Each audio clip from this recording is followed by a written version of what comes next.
The report came in at 0340 Imperial Standard Time, which was the kind of hour when junior officers made filing errors and nobody checked twice.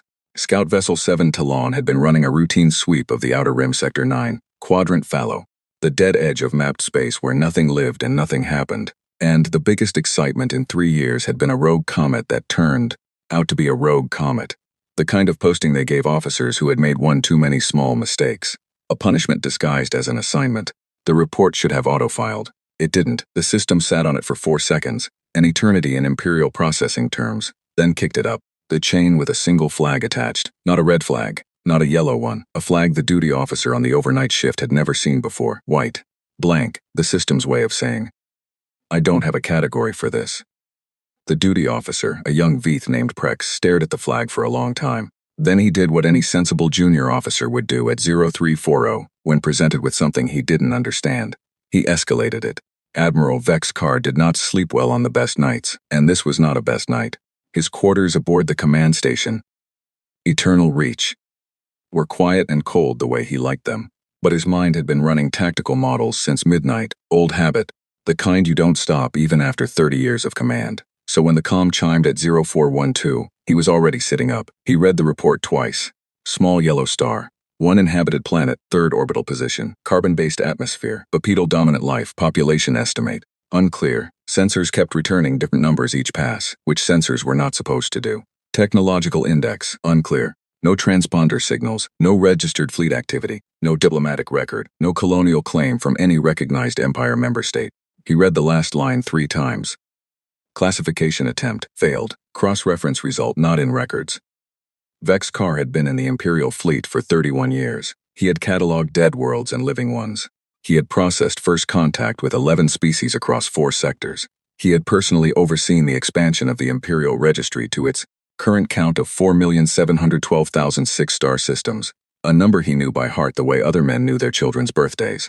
There was no system at that coordinate in those records. That was not possible. He dressed in the dark, not because the lights bothered him, because he needed the minute it took to button a uniform in darkness, needed to think. A database error.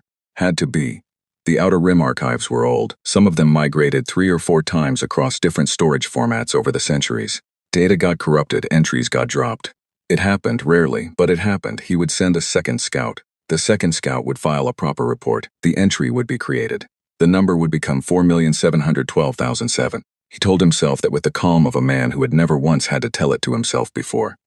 The second scout went out at 0600. Standard 2-person crew, long-range sensors, orders to do a full-spectrum pass and return with a complete planetary profile within 72 hours. It came back in 19. The crew, both of them, were sitting very straight when they docked.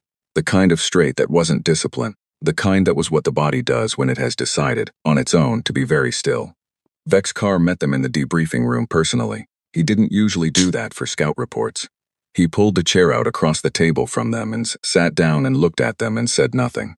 The senior scout, a doll named Veth Oren, who had been running Outer Rim routes for 12 years without incident, put her hands flat on the table and said, They were already watching us when we arrived, sir. Vex Carr said, Explain. We dropped out of transit at the outer edge of the system. Standard approach distance, far enough for passive observation. Before we ran a single active scan, before we pinged anything, we picked up targeting locks, 12 of them, from assets we could not visually locate. You were locked by ships you couldn't see. Couldn't locate on any spectrum we ran. They weren't cloaked, sir. Cloaking has a signature. These had no signature. They were just. She stopped. Not there, until they were. The junior scout, who had said nothing, said quietly. Vex Carr looked at him. They had locks on us for 6 hours, sir. We ran passive scans. We took readings. They watched us take readings. When we turned to leave, the locks released. Clean, all at once. Like a door being opened. The room was quiet. Vex Carr said, Was there any communication attempt? Veth Oren put a data chip on the table between them and slid it across. 1 transmission, she said. 40 minutes into our observation window, we didn't respond. We didn't know what it was at first. It came in on a frequency we don't actively monitor. It took the system 11 minutes to even identify it as a directed communication rather than ambient signal. What was it? She looked at the chip. Then at him. Text only, sir. Imperial Standard. Clean grammar. No dialect variants. No translation artifacts. Whoever sent it either speaks it natively or has had a very long time to practice. He picked up the chip. He didn't look at it yet. What did it say? 4 words, sir. She said the 4 words. We've been waiting. Vex Carr sent the cruiser. Bright Dominion. 2 days later, not a scout, a proper cruiser, 400 crew, full weapons complement, enough firepower to crack a moon. He told Captain Drevsol to make the approach visible. No quiet observation. Come in with full transponder broadcast. Standard Imperial fleet formation. Run the contact protocol, the way the book said to run it. He wanted to see what a show of force looked like from the other side. The Bright Dominion was gone for 8 days. It came back intact, every crew member accounted for. No damage to the hull, no weapons fired, no casualties. Vex Carr looked at Drevsol in the debrief room, and Drevsol was a man who had done 2 combat tours and put down a colonial uprising with his own hands and was not by any definition a man who rattled. He was rattled. They met us, Drevsol said. One ship came out to the edge of the system and just held position. No weapon signature, no shields up, just sitting there in open space like they were waiting for a bus. What did they look like? The ship? Nothing in any registry. Long hull design. Dark material, no visible propulsion ports, which means either they're hiding the ports or the propulsion system is something we don't have a file on. Vex Carr kept his voice flat. And we ran the contact protocol, hailed them on all standard frequencies. They responded on the first try, sir. Not after a delay, immediately. Like they had the protocol memorized. Drevsol paused. They might have the protocol memorized. What was said? They asked us to state our intentions. We gave the standard Imperial introduction, registry number, diplomatic designation, Empire representation. All of it. Another pause. They knew our registry number before we gave it. The room was very quiet again. Vex Carr was beginning to hate the quiet. They read back our registry number to us, Drevsol said, and then they asked, politely, sir, very politely, if we were there for the scheduled meeting or if this was an unplanned visit. The scheduled. We have no scheduled meeting with this system, sir. I checked. There is no system at those coordinates in any record. There is no scheduled meeting. There has never been a diplomatic exchange with. I know, Vex Carr said. Drevsol looked at him. I know there's no record, Vex Carr said. What else? Their lead diplomat came aboard, voluntarily, asked permission first, waited for it to be granted, came across on her own shuttle. She sat in our conference room for 3 hours. She had tea. She was calm, sir. The kind of calm that made my senior staff feel like they were the ones being evaluated. He reached into his uniform pocket and put something on the table. A card. Small, pale material, not quite paper. On it, in Imperial Standard, a name and a title. Commander Yara Osei, Earth Diplomatic and Military Liaison. Earth. Vex Carr picked up the card. It was warm somehow, even though it had been in Drevsol's cold pocket for 8 days. She left that, Drevsol said. Said to give it to whoever was in charge of the investigation. Said, and I'm quoting directly here, sir. Tell them we're not hard to find. We just needed to know if they were ready to look. Vex Carr turned the card over. On the back, in very small letters, the same coordinate his scouts had first reported. The blank one. The one not in the records. And below it, one more line. We've known yours for a long time. That night, if you called it night, aboard a station that cycled artificial light on a 26-hour clock, Vex Carr stood at the viewport of his office and looked at the stars and did something he had not done in a very long time. He thought about what he didn't know. The Empire's power was information. Not just military strength information, 4.7 million cataloged systems, thousands of species indexed, classified, ranked by development tier and threat assessment. The registry was not just a database, it was the Empire's proof of itself. You are known, therefore you exist in relation to us. You are ranked, therefore you are understood. You are understood, therefore you are manageable. A thing not in the records was not a thing. Except this thing had sent ships into Imperial space without triggering a single border sensor. Had placed targeting locks on Imperial scouts without any detectable technology, had a diplomatic liaison who showed up aboard an Imperial cruiser and drank tea and left a business card like she was attending a trade fair, had been waiting. His reflection in the viewport looked the same as always. Square jaw, the gray that had come in at his temples 3 years ago, the particular set of the eyes that officers under his command called the look among themselves. The expression that meant he had decided something and the deciding was already done.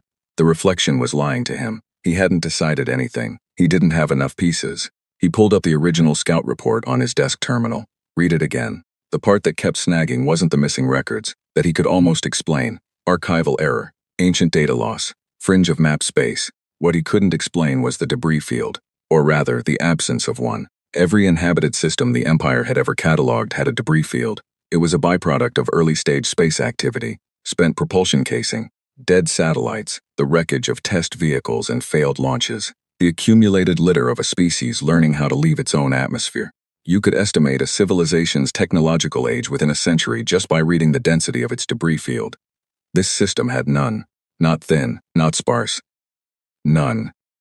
Either this species had never had a space program, which did not match the ships that had locked onto his scouts, the shuttle that had docked with Bright Dominion, the diplomat who had crossed open space in a vessel that ran on something Imperial sensors couldn't read, or someone had cleaned it up, every piece of it, deliberately. He stood at the viewport for a long time. The stars didn't move. They never did. That was the thing about them. You could build empires in the space between them, catalog every rock and gas cloud and spinning dead world, fill 7 million records with names and ranks and threat assessments. And something could still be sitting out there, in the space between the known things, watching the empire build, waiting. He picked up the card again. Earth. He had never heard that word before tonight. In 31 years of Imperial service across 4.7 million cataloged systems, he had never once encountered that word. It sat in his hand like a stone. He put it in his pocket, not in a file, not in a report, his pocket. Then he went to his desk and began writing the briefing that would wake up Imperial intelligence in the morning.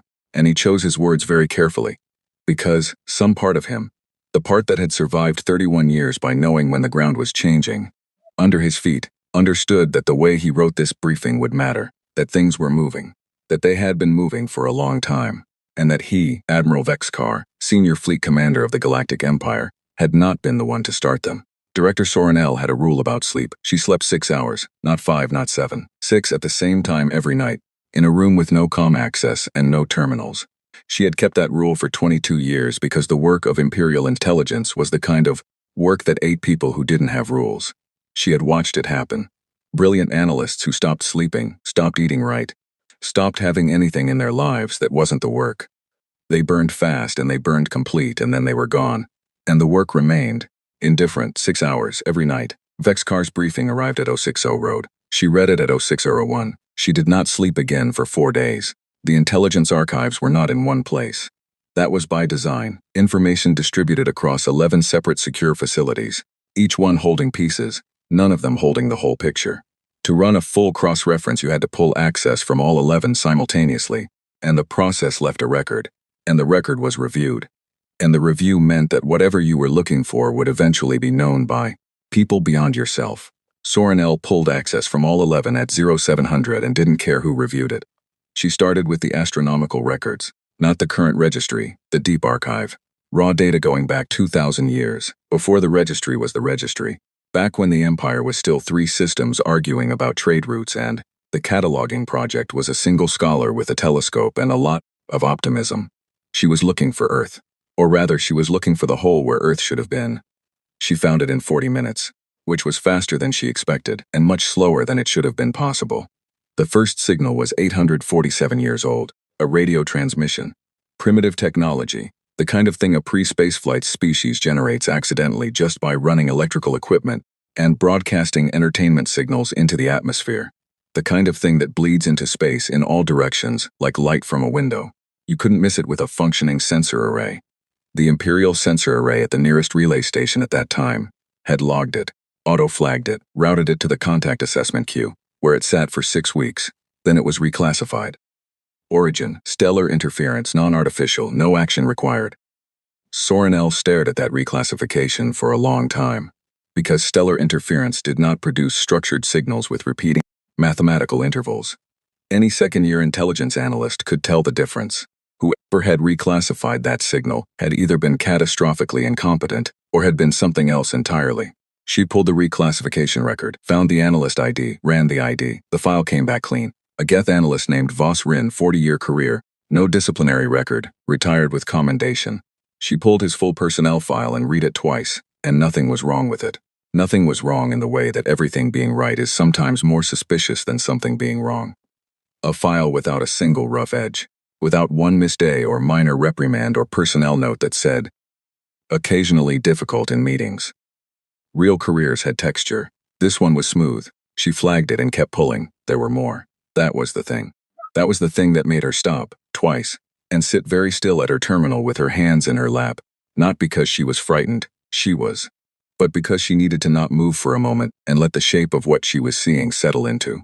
Something she could hold. The signals came in waves, not constant, spaced across centuries, the way a species' technological development actually progresses. Primitive radio, then more complex broadcasts, then something that read as early propulsion testing, then the electromagnetic signature of nuclear energy.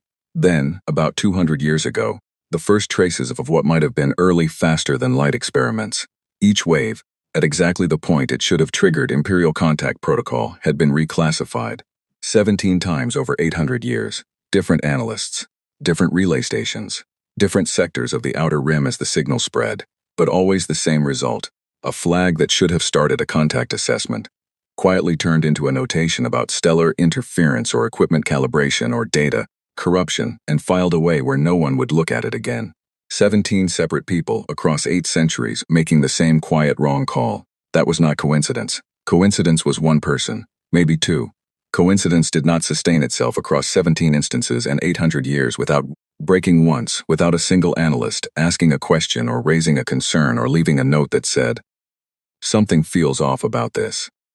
17 people had seen Earth and 17 people had looked away. She pulled every personnel file, read all of them. Most were Geth, a few Dahl, 2 Veeth, long careers, clean records, unremarkable retirements. The smooth file pattern held across all of them. She lined them up on her secondary screen. 17 faces, 17 clean careers, and looked at them the way she looked at things when she was trying to find what they had in common. She almost missed it. Not in the faces. She wasn't looking for something that obvious. She was looking at the dates, service dates specifically, when each analyst had been assigned to the relay station or sector where they'd processed the Earth-adjacent signal. The assignments had not been random. The assignments were lateral transfers, every one of them. Someone posted to a relay station from another post, or from a desk assignment, or from a training program. In each case, the transfer paperwork was routine. In each case, the transfer had been processed by a different mid-level logistics coordinator somewhere in the Empire's sprawling administrative body. She started pulling the logistics coordinators. She found 6 of them. She almost kept going. Almost pulled those files the same way she'd pulled the others, when something made her stop. A different instinct. The one that had kept her alive in this job when the clean, analytical approach would have walked her into a wall. She ran the 6 logistics coordinators through facial composite analysis instead of personnel records. Stripped out the ID numbers and the career histories and the commendations. Just faces against the biometric database. One of them came back with a flag, not a match to another Imperial employee. A match to a physical profile type that the biometric database categorized, for lack of a better file, unclassified bipedal outer rim. She sat with that result for a very long time. Then she locked her terminal, put a level 6 security hold on everything she'd accessed in the last 6 hours, and walked to the window of her office. Outside, the station's rotation brought the star field into view. Slow, steady, the same stars she had looked at from this window for 9 years. She had spent those 9 years building what she privately considered the most complete picture of the galaxy's intelligence landscape that any single person had ever held. She knew which species were lying to the Empire about their military capabilities. She knew which trade agreements were fronts for resource extraction. She knew where the bodies were buried, sometimes literally, across a dozen member states. She had been proud of that. The pride had a specific shape now. The shape of someone who had been allowed to know a great many things while being kept very carefully away from the one thing that mattered. A human. And she was already calling it that, already using the word from the briefing, the word from the card. A human had sat in an Imperial logistics office somewhere and routed personnel transfers for the better part of a career, had put the right people in the right positions at the right moments, had turned 800 years of careful coverage into something so clean it looked like empty space. She thought about what that took. Not the intelligence, the patience, the willingness to move slowly, one small piece at a time, never rushing, never overcorrecting, trusting the process over decades and generations. The Empire moved fast. The Empire had always moved fast because speed was power, and power was the point.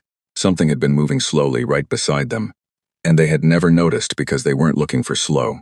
On Earth, though Sorenel would not know this, would not know any of it until much later, would reconstruct it afterward from records and testimony the way you reconstruct a fire from the shape of the ash. General Dao Wei was eating breakfast, rice, plain, a habit from childhood that had survived 63 years and 2 careers and the particular exhaustion of being the man who knew the most about the longest plan anyone had ever made and could not tell anyone about it. His aide came in at Zo 730 with the morning brief. Satellite feeds, diplomatic traffic, The usual spread of information that told him what the Empire was doing, and how fast they were doing it. He read the relevant line, looked at the date, put down his chopsticks. He had a bottle on the shelf above his desk, something amber, something old, something he had been given by his predecessor with instructions not to open it until the day the Empire finally looked. He took it down, poured 2 glasses, small ones, the kind you pour when you're marking something, not celebrating it. He drank one, left the other on the desk, looked at it for a moment.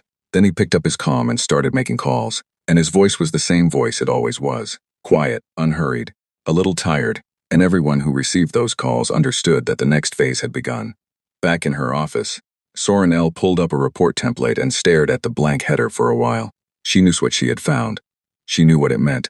A network, patient, distributed, multi-generational, embedded inside the Empire's own administrative body, not espionage in the traditional sense. No stolen secrets, no sabotage systems, no assassinations, just a very long, very quiet act of misdirection. Look here, not there, file this wrong. Transfer that person. Let the machinery of a fork 7 million system empire process 1,000 routine tasks and never notice the one thing those tasks were designed to hide. She knew who she needed to tell. Vex Carr, the Praetor's office, the full council. She also knew that somewhere in the chain between herself and those destinations, there might be another smooth-filed employee with a face that didn't match their records. She had found one. She had found the coordinator because she ran composites instead of files. She had not run composites on anyone else. She had not run them on anyone in the current active intelligence staff.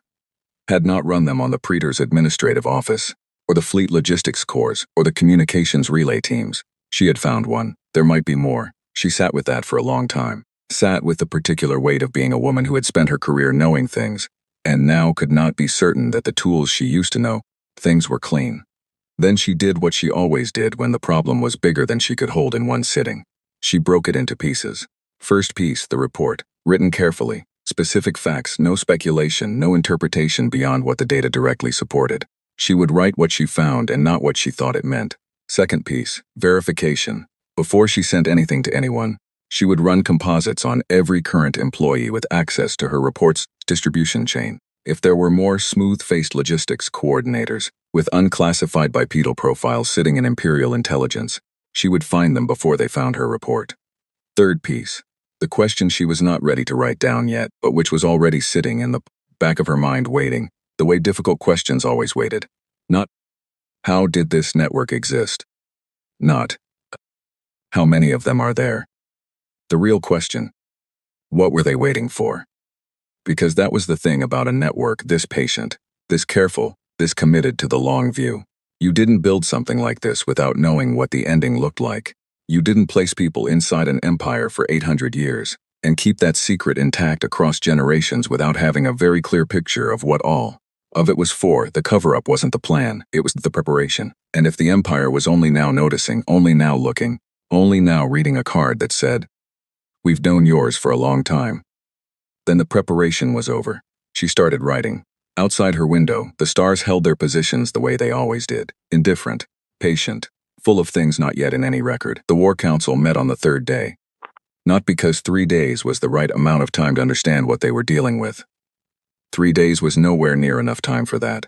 3 days was the amount of time it took for the Praetor's office to stop pretending this was an intelligence matter and start treating it as what it actually was, a political one. Praetor Maleth-Un arrived last, the way he always did, not because he was late. Because arriving last meant everyone was already seated when you walked in, and everyone already seated meant everyone already aware of who the room belonged to. 22 years of leading the Empire had given him a very precise understanding of which small things communicated large truths, and the order of entry into a room was one of them. He sat, looked at the faces around the table. Vex Carr at his left, expression unreadable.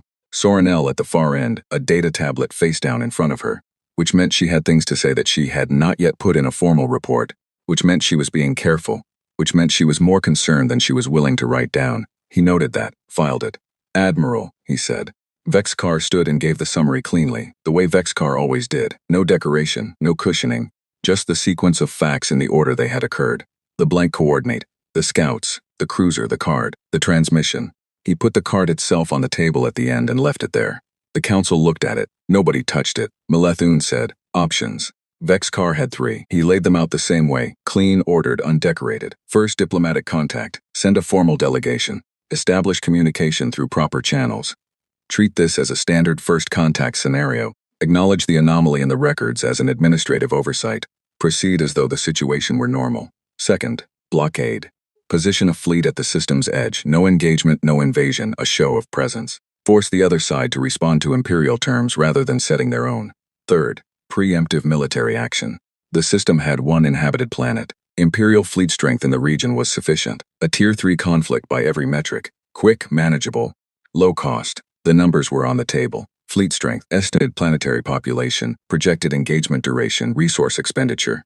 Clean columns of figures that turned a situation with no good answer into something that looked like arithmetic.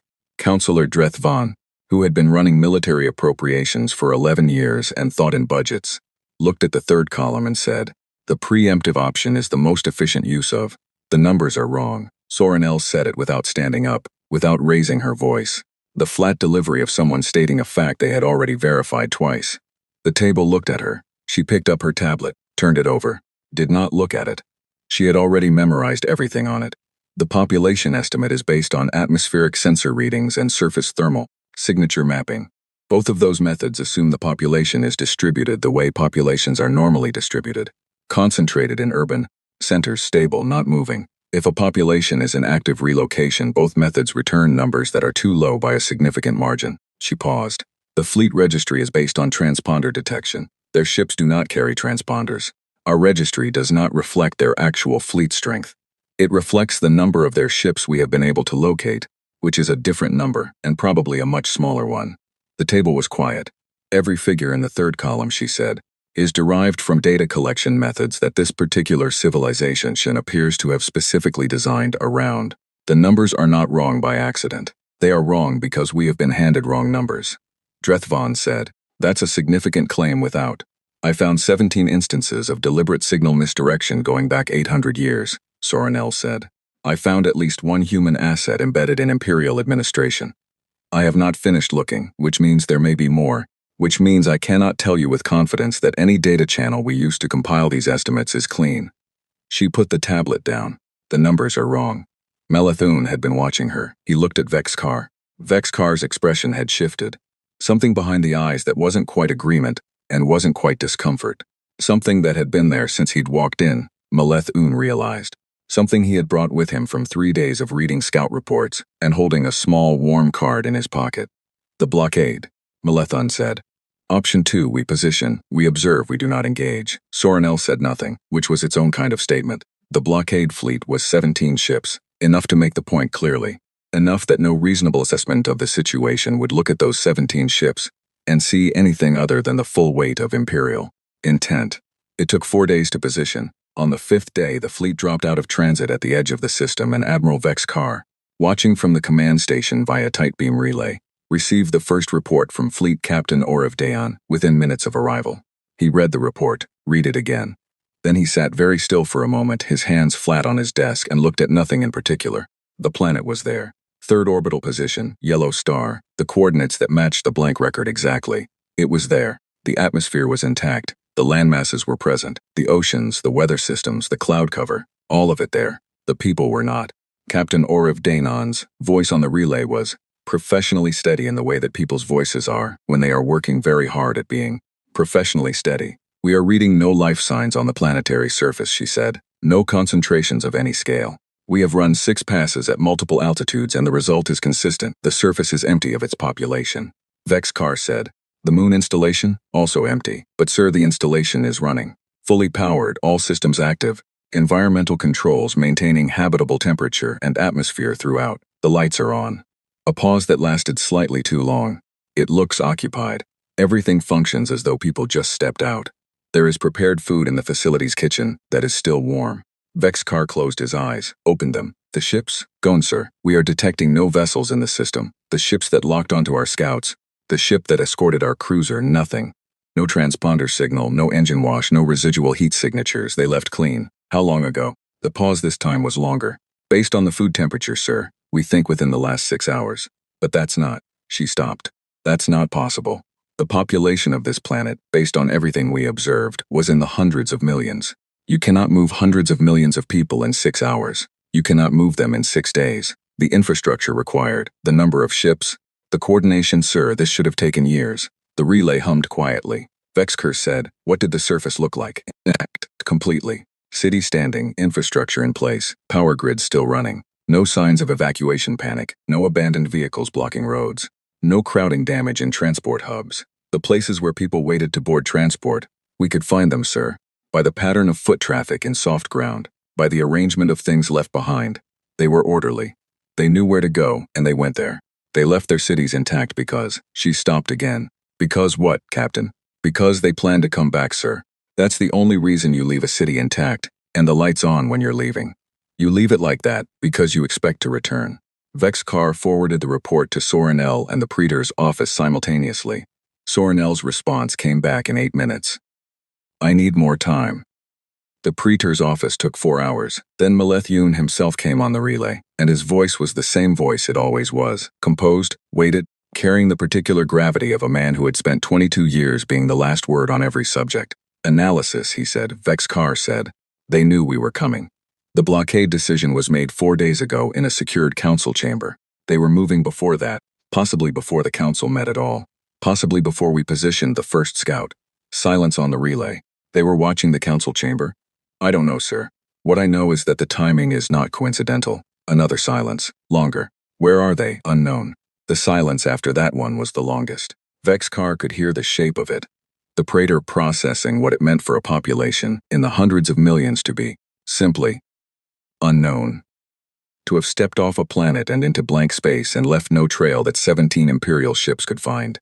"What do they want?" Malethon said. "I think," Vexcar said carefully, "that they want us to ask that question." The transmission came 40 minutes later.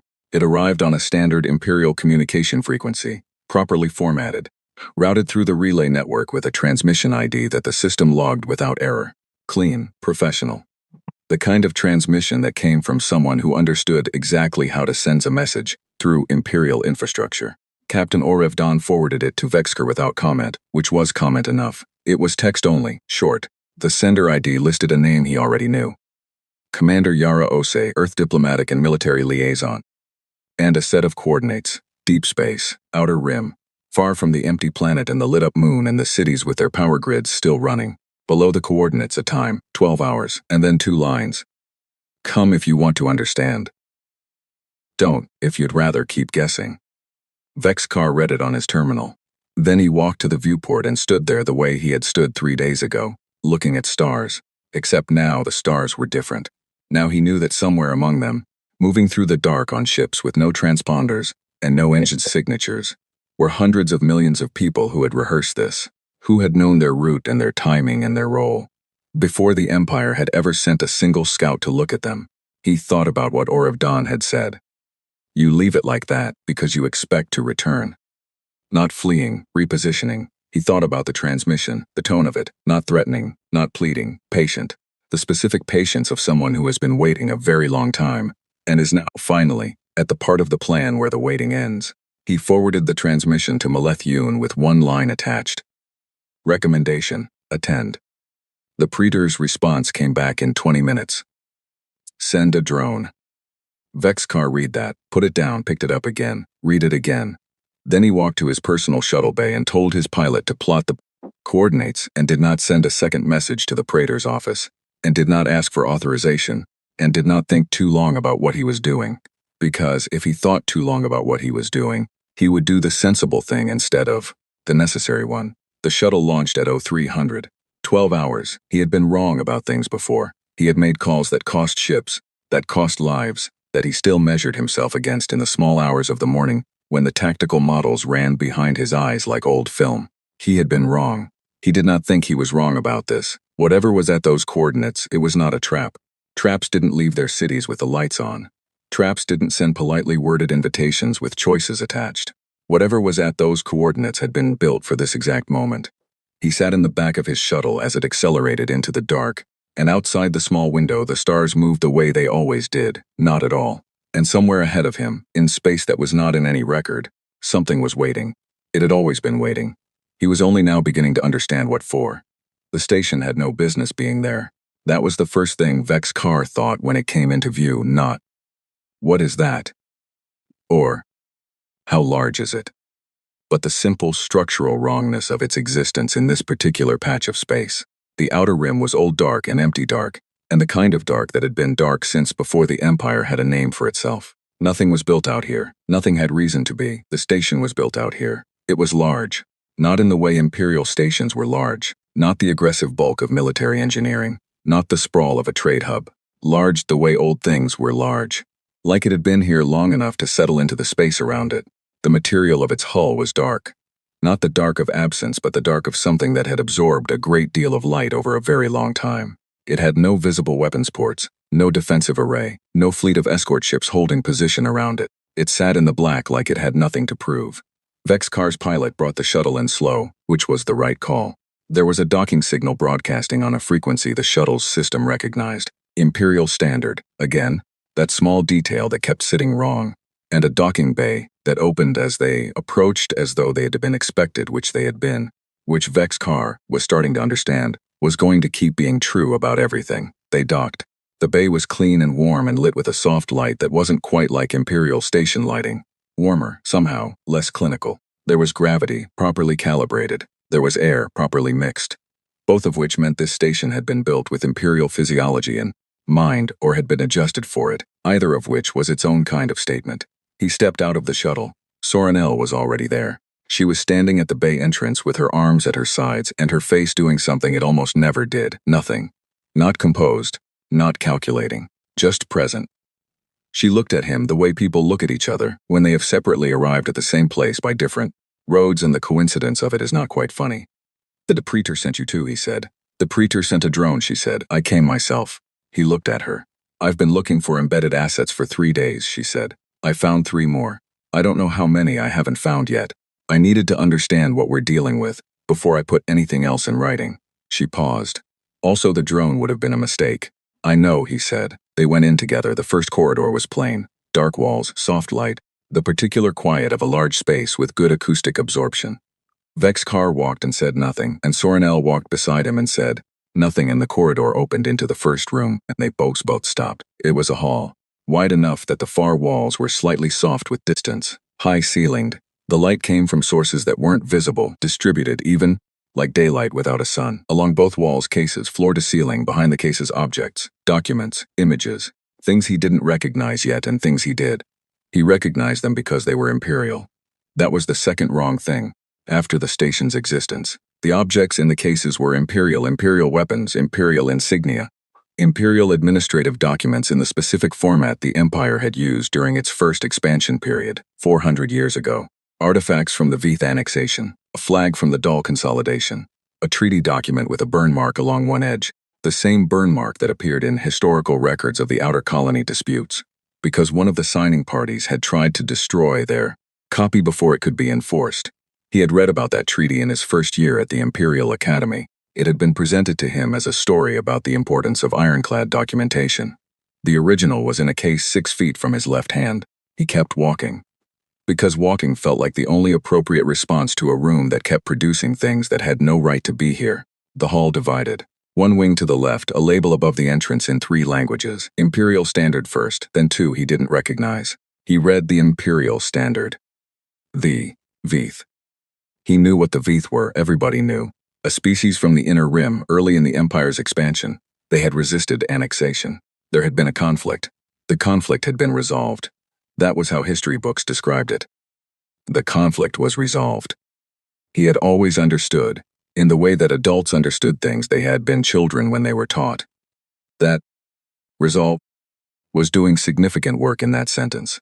He walked into the Veeth wing. There were testimonies, printed, physical, mounted behind glass, in Veeth script, which he couldn't read, but with Imperial Standard translations below each one. He read 3, stopped reading.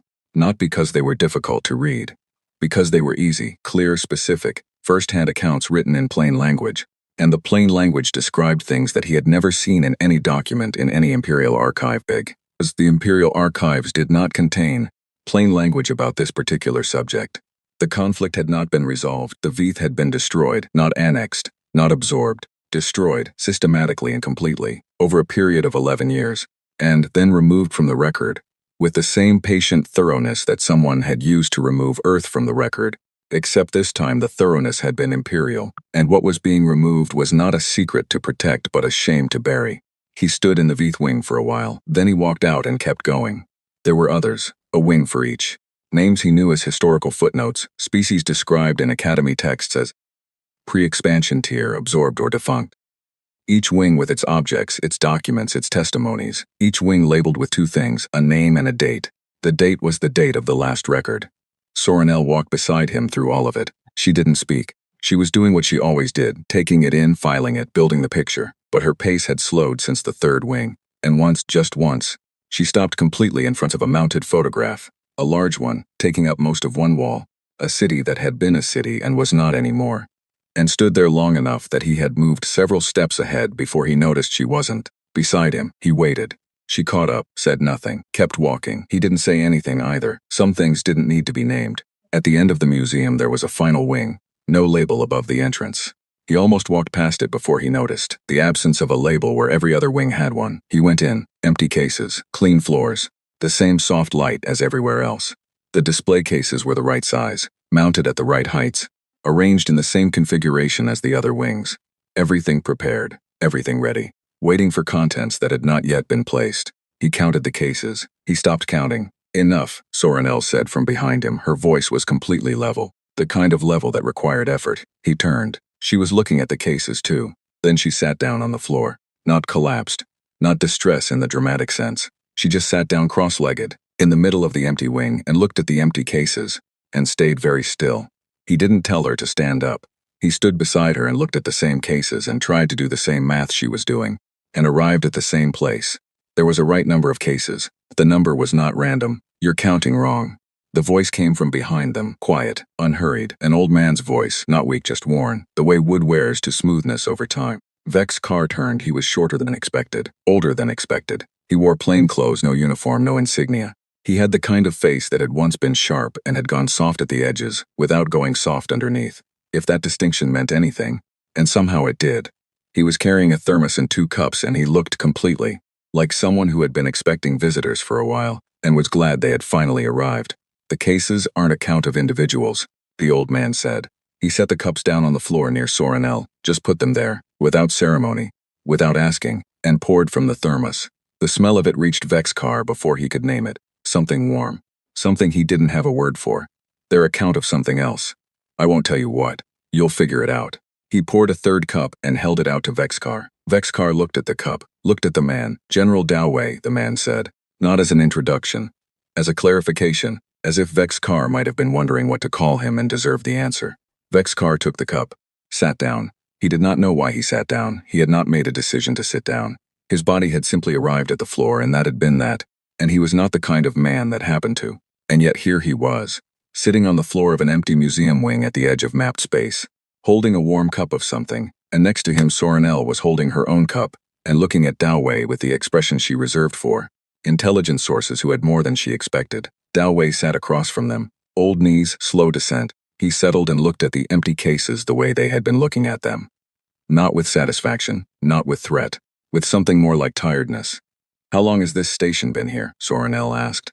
The first section was built 340 years ago, Doway said. We've added to it since. The first section, she said, meaning this wing. No, he said, this wing is new, relatively. He looked at the empty cases. We hoped we wouldn't need it. The room was quiet for a while. Vex's car looked at his cup, drank from it.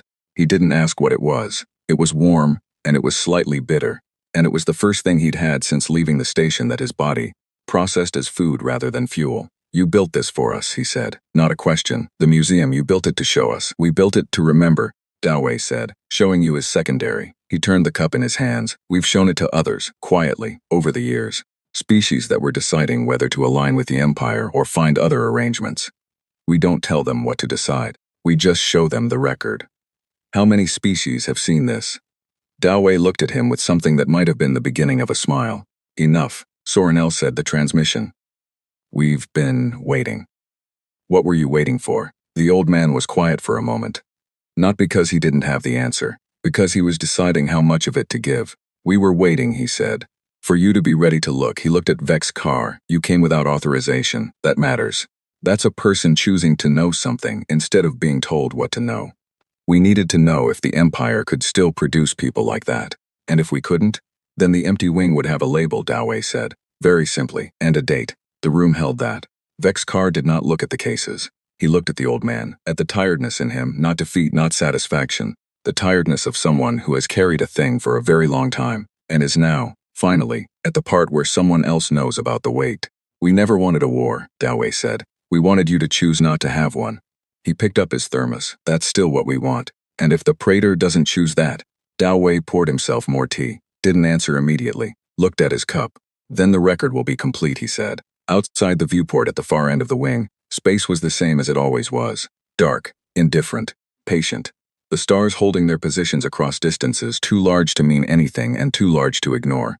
And somewhere among them, hundreds of millions of people on ships without transponders moving through the black, waiting to go home. Vex-Kar drank his tea. He thought about the Veeth wing. The photograph Soren L. had stopped in front of. The burn mark on the treaty document. He thought about the empty cases and what they were counting. He finished the cup and put it down carefully, and looked at this tired old man from a planet not in any record, and understood, in the specific way that understanding arrives when it is too late to be comfortable, that this conversation was not the plan. This conversation was the mercy built into the plan. The plan didn't require him to understand. He was here because they had hoped he might. Malethune had not slept either. Not in the disciplined way Soren L. didn't sleep. Not because the work demanded it. Because the particular machinery of his mind, the one that had run the Empire for 22 years on a combination of information control and political timing, had stopped producing clean outputs and was producing noise instead. The same fragment cycling, an empty planet, a lit-up moon, a card on a table that nobody touched, a transmission with 2 sentences and a choice built into them. Come if you want to understand. He had not come. He had sent a drone. The drone had arrived at the coordinates and found the station and begun its passive scan, and then its feed had cut out, not destroyed, not jammed. The drone had simply turned around and come home, its mission subroutines intact, its sensors intact, every system green. It had turned around the way a dog turns around at a particular smell, some deep code instruction tripping that Malethun's technical team spent 4 hours trying to locate and could not. They had sent a machine. The machine had been sent back. He thought about that, about the precision of it, not destroying the drone, which would have been a provocation, not jamming it, which would have been detectable, just redirecting it, a gesture that said, "This is not how this works." A lesson delivered without a word. He had been on the receiving end of that kind of move exactly once before, 26 years ago, when he was still a young counselor watching the previous Praetor navigate a coalition dispute. The previous Praetor had said, "You can always tell the quality of an opponent by how they say no. A weak opponent slams the door. A strong one just stops opening it." He pushed the thought away. He pulled up the military assessment instead. Fleet position, weapons status, Earth's coordinates still active on the targeting overlay. The planet was empty. They knew it was empty.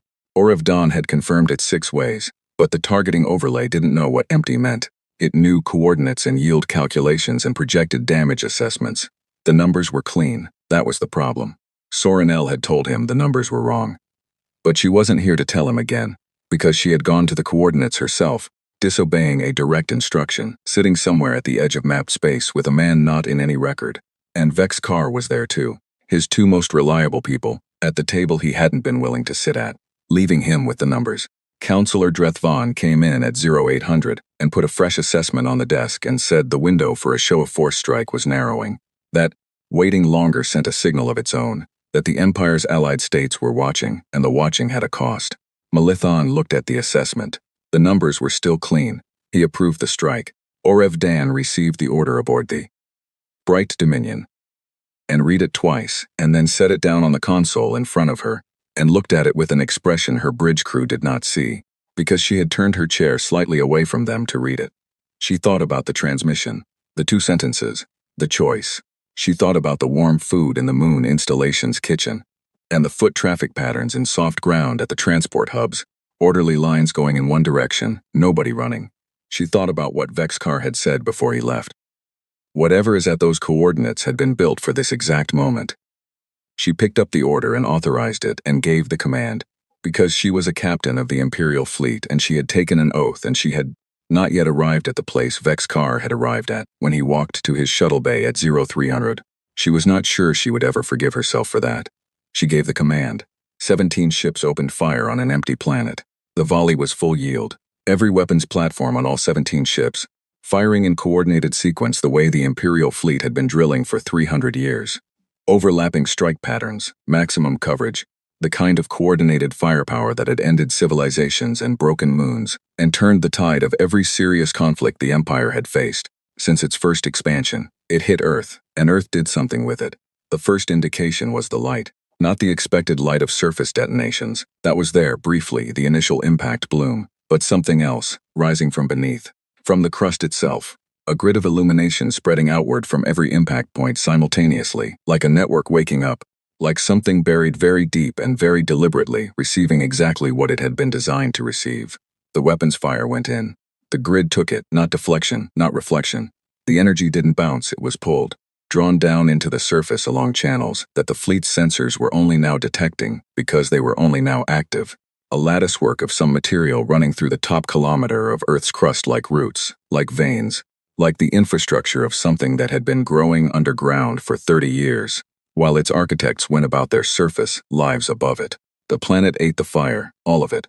Orev Dawn watched the sensor readings and did not speak, and her bridge crew did not speak, and the silence on the bright Dominion had a specific texture, not the silence of waiting, not the silence of shock, but the silence of people who have just understood that the thing they were doing was never going to do what they thought it was going to do, and had in fact been anticipated and planned for and prepared against, and that the preparation was 30 years old. The planet glowed. Every impact site, every grid node, pulsing with the energy it had just absorbed, the whole surface lit from beneath like a thing that was alive, which it was in a way, in the way that anything becomes alive when given enough intention and enough time. Then it stopped. The light went out. Clean all at once. Like a held breath released, Earth sat in the dark the same as it had before the strike. Same atmosphere, same oceans, same cloud cover drifting across the same land masses, undamaged, unchanged. 17 ships had just fired everything they had at it. It had not noticed. Malethun received Orev Dawn's report 18 minutes after the strike. He read it. He read the sensor data attached to it, the grid readings, the energy absorption calculations, the post-strike surface assessment. He read the number at the bottom, the yield of the combined strike, expressed in a unit that had always before been followed by the word destruction. And he read what that yield had produced, which was nothing, and he sat with that for a while. He had approved the strike as a show of force. The show of force had demonstrated, with complete precision, that force was a thing he did not have, not because the Empire was weak. The Empire was not weak. The Empire had the most powerful fleet in known space and had just fired it at a planet. The planet had eaten it. He stood up, walked to his viewport. The station's rotation was bringing the star field into view, the same stars, the same indifferent dark, and out there somewhere Vex Carr and Soren L were sitting in a museum they hadn't built, drinking tea with a man not in any record, understanding things he had chosen not to go and understand. He had sent a drone, he thought, with a clarity that arrived too late and too completely. That was the test. The choice was the test. Not the coordinates, not the museum. The choice. Come or don't, understand or don't. And I sent a drone. His comm chimed, 14 signals, simultaneous near enough. He knew the origin codes before he opened them, 14 allied states, 14 independent species, who maintained relationships with the Empire that were called partnerships and were actually a more comfortable word for deference. 14 species who received Imperial protection in exchange for Imperial access to their resources and their trade routes and their political support in the Galactic Councils. He opened the first one. It was short, diplomatically worded, the way things that have already been decided are diplomatically worded, the language of a choice communicated rather than discussed. The Vithran Collective was suspending its trade agreement with the Empire pending review. No hostility, no alliance broken, just, we are stepping back. He opened the second, the third. He stopped opening them after 7 because they were all the same message in different diplomatic language, and he understood the shape of what was happening. They had been watching, not just today, not just the strike. The 14 observer ships. He had known about them. Soren L had flagged possible observer presence in her last report before she left had been positioned before the blockade fleet arrived. They had watched the empty planet, the lit moon, the orderly departure of a civilization that knew exactly where it was going. They had watched 17 Imperial ships fire on an empty world, and now they were stepping back, one by one, quietly, the way you step away from something you have decided you don't want to be associated with, Not dramatically, not with declarations, just distance measured, polite, irreversible. Maleth Un stood at his viewport and watched the star field and understood what he was feeling only because he had felt it once before, a long time ago, before the career in the office and the 22 years of being the last word on every subject. He had felt it as a child, the one time he had been caught in a lie, not a small lie, a significant one, the kind that a child tells because they can't yet see how large the thing they're lying about actually is. He had felt the particular exposure of it, the moment when the lie stops working and what's underneath it is visible. He was the most powerful political figure in the known galaxy. He felt exactly like that child. The transmission from Commander Osi began broadcasting 40 minutes after the strike. It went out on every standard galactic communication frequency simultaneously, which meant it had been pre-recorded and pre-scheduled, which meant she had known the strike was coming, which at this point surprised no one who was paying attention. It was not a declaration of war. It was not a list of demands. It was the museum, all of it, the records, the testimonies, the wings with their labels and their dates, the artifacts in their cases, the photograph of the city that had been a city. Everything documented and compressed and transmitted in a format that any species with basic receiver technology could access and read in their own language, because the translation matrix had been prepared in advance for all of them. And at the end, before the footage of Earth absorbing the strike, which was there, clean sensor footage, unedited, the grid lighting up and the planet glowing and going dark again undamaged. At the end there was a single text frame. One question. What kind of galaxy do you want to live in? No signature, no demand, no deadline, just the question sitting in the broadcast the way the empty museum wing sat in the station, prepared, patient, waiting for whoever was ready to answer it. Vexcar and Sorenel heard the broadcast on their shuttle on the way back. They listened to all of it. Neither of them spoke during it. When it ended, Sorenel turned the audio off and they sat in the quiet of transit for a while, the shuttle moving through the dark toward a command station that was going to be a different place than it had been when they left it. He struck, Vexcar said. Not a question. Yes, she said. He looked out the small viewport. Stars that didn't move, the Allied states. Stepping back, she said. I'd expect most of them within the week. He nodded slowly. Not the nod of someone surprised. The nod of someone confirming a shape they had already seen. She said 30 years, he said. Dao Wei, the grid, 30 years. At least, Sorenel said. The station is 340 years, he said. To build a museum. To place people inside our administration. To clean up a debris field and hide a civilization in plain sight and install an energy grid in a planet's crust. He paused, and we fired at it. Sorenel said nothing for a moment. Then, we were given the choice not to. The shuttle ran on. Behind them, somewhere in the dark, the station sat at the edge of everything with its soft lights and its warm-lit wings and its empty cases, waiting patiently for contents that, now, might not come. Dao Wei had refilled the cups before they left, had not walked them out, had stayed sitting, cross-legged, looking at the empty wing with his thermos in his lap.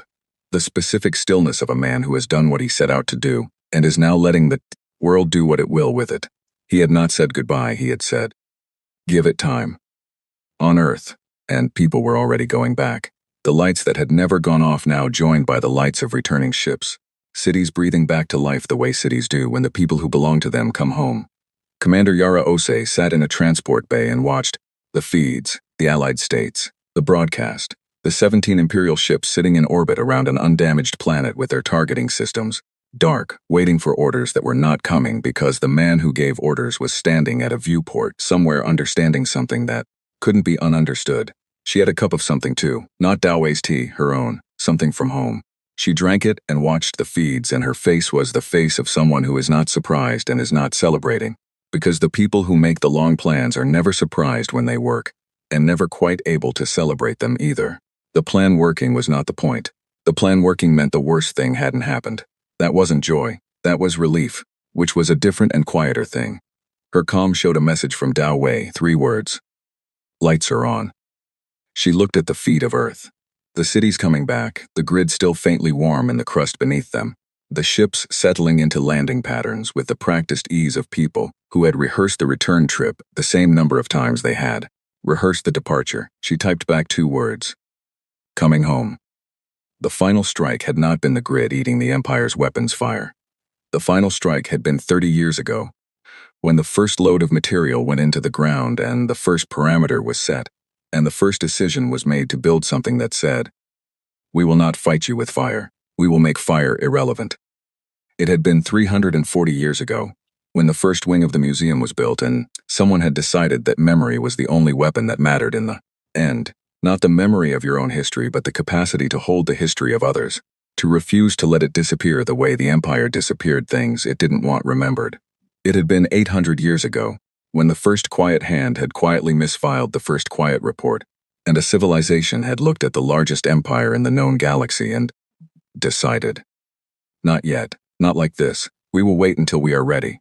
We will wait until they are ready. We will wait until the choice is real. The empire would not fall today. Empires didn't fall in a day. They contracted, they reassessed, they reformed or they didn't, and the galaxy watched either way, and the record was kept either way. The empty wing remained empty. The question remained in the broadcast, patient as everything else had been patient, waiting for the galaxy to answer it in the only way that mattered, not in words but in the slow accumulation of choices made by people who had been shown, finally clearly, without cruelty, what the record actually said. The lights were on. The people were coming home. The stars held their positions the way they always did, and always would, full of things not yet in any record, patient in the way that only very large and very old things can be patient. Not because patience is easy, but because they have learned, over a very long time, that it is the only thing that lasts.